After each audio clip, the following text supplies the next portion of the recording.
SpaceX launched 170 rockets last year. Its satellite internet business pulled in $11 billion. Its latest valuation, $800 billion, with an IPO filing that could price the company at $2 trillion. You can't buy a single share. This is the central problem of space investing. The most dominant company in the industry. Maybe the most dominant company in any industry is private. And it controls so much of the market that every other space stock is effectively a bet on the gaps SpaceX hasn't filled. In this episode, we'll answer 3 questions. First, how did SpaceX come to dominate every layer of the space economy? And what happens when it goes public? Second, which 4 tradable companies found real gaps in SpaceX's empire? Third, when the IPO drops, does the rising tide lift all boats? Or does SpaceX drown everyone else? The global space economy hit $630 billion in 2025. And McKinsey projects it will reach $1.8 trillion by 2035. That's roughly a tripling in 10 years. But space economy is vague. So let's break it into 3 layers. Layer 1, launch. Getting things to orbit. Layer 2, infrastructure, the satellites and constellations that live up there. Layer 3, services, the data, connectivity, and applications those satellites enable down here on Earth. In 2025, there were 321 successful orbital launches and 4,517 satellites deployed. 58% more satellites than the year before. This isn't a speculative industry anymore. It's a logistics network that generates revenue, serves customers, and increasingly, shapes national security. The question for investors is simple: who owns each layer?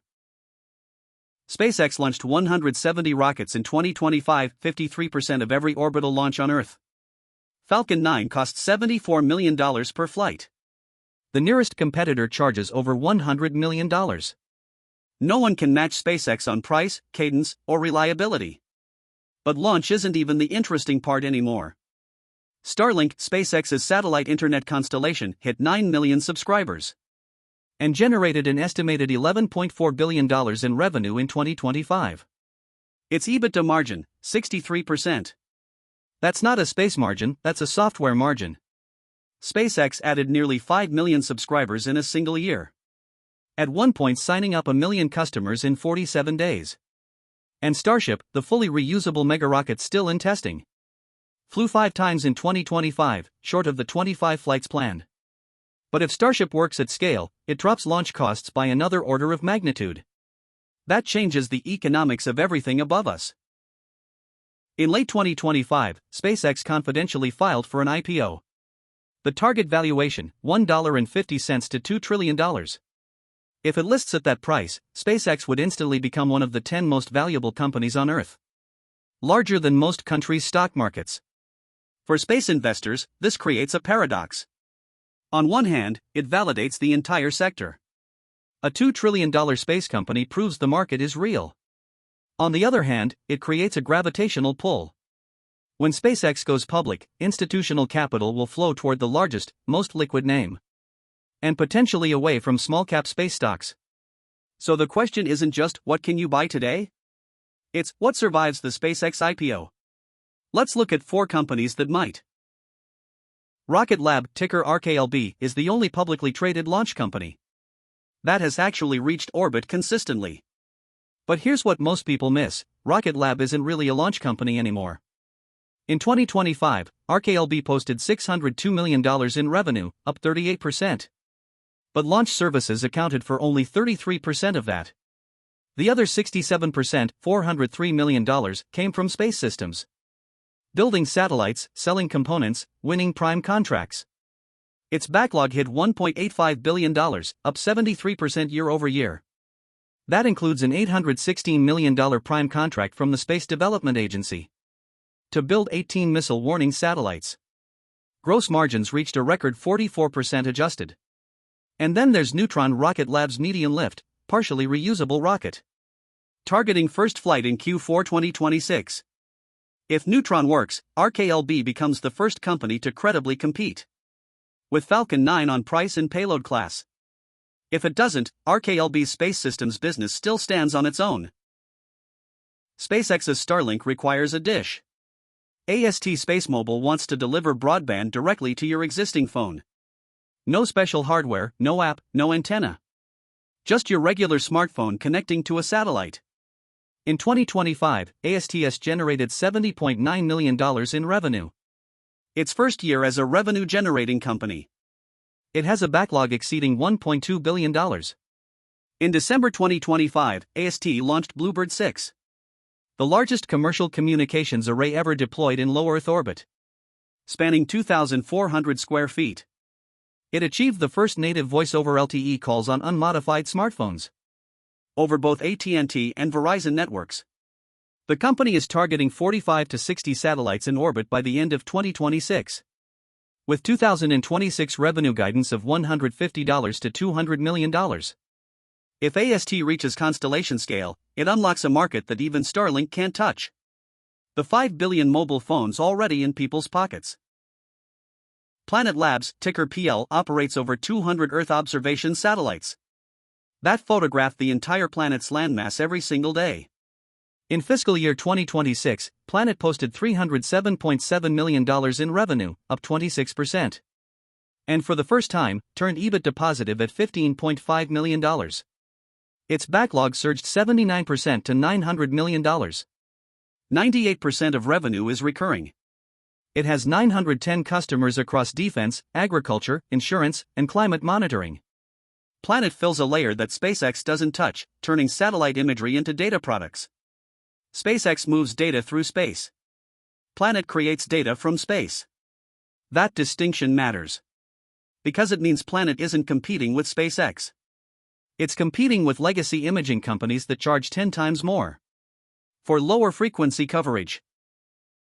Intuitive Machines, ticker LUNR, is the riskiest name on this list. And potentially the most transformative. In February 2024, IM-1 became the first American spacecraft to land on the Moon since Apollo. In March 2025, IM-2 reached the lunar South Pole. Though it landed on its side, roughly 800 feet from its target. Execution risk is real. But here's what changed. In late 2025, Intuitive Machines acquired Lanteris. The satellite manufacturing arm spun out of Maxar for $800 million. Overnight, LUNR went from a $210 million revenue lunar lander company to guiding $900 million to $1 billion in 2026 revenue. Add in NASA's 10-year lunar communications and navigation contract, worth up to $4.82 billion.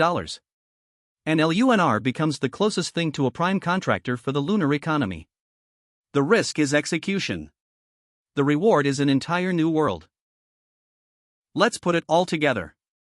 SpaceX, private, $13 billion in estimated revenue, every layer of the space economy. Not investable yet. Rocket Lab, $602 million, 38% growth, best pure play for U.S. investors.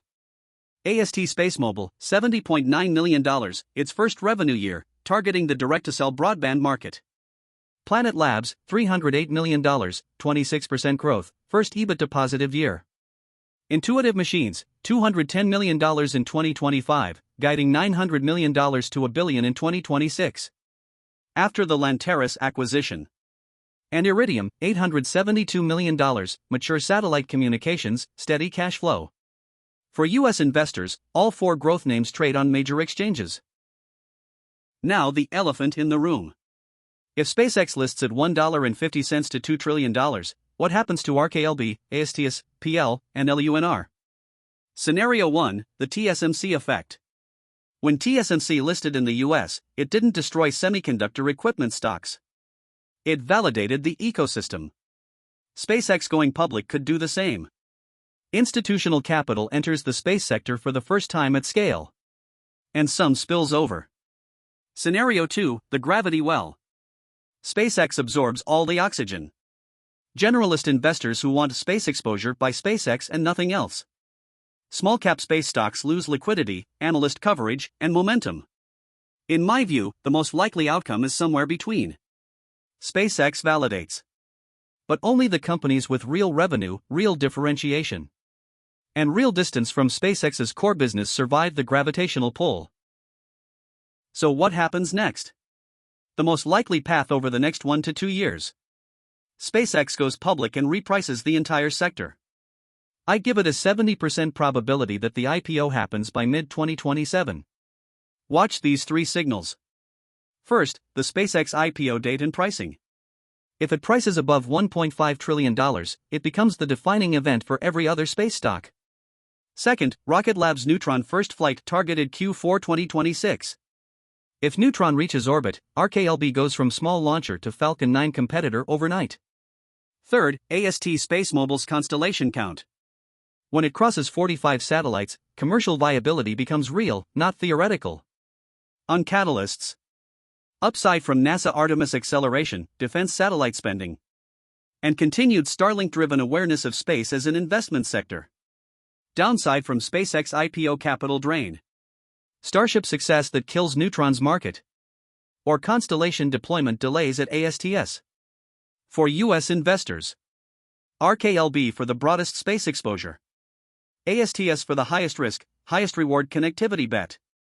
PL for steady recurring revenue. And LUNR only for those who believe the moon is a market. I'm Big Z, follow me, see you in the next deep dive.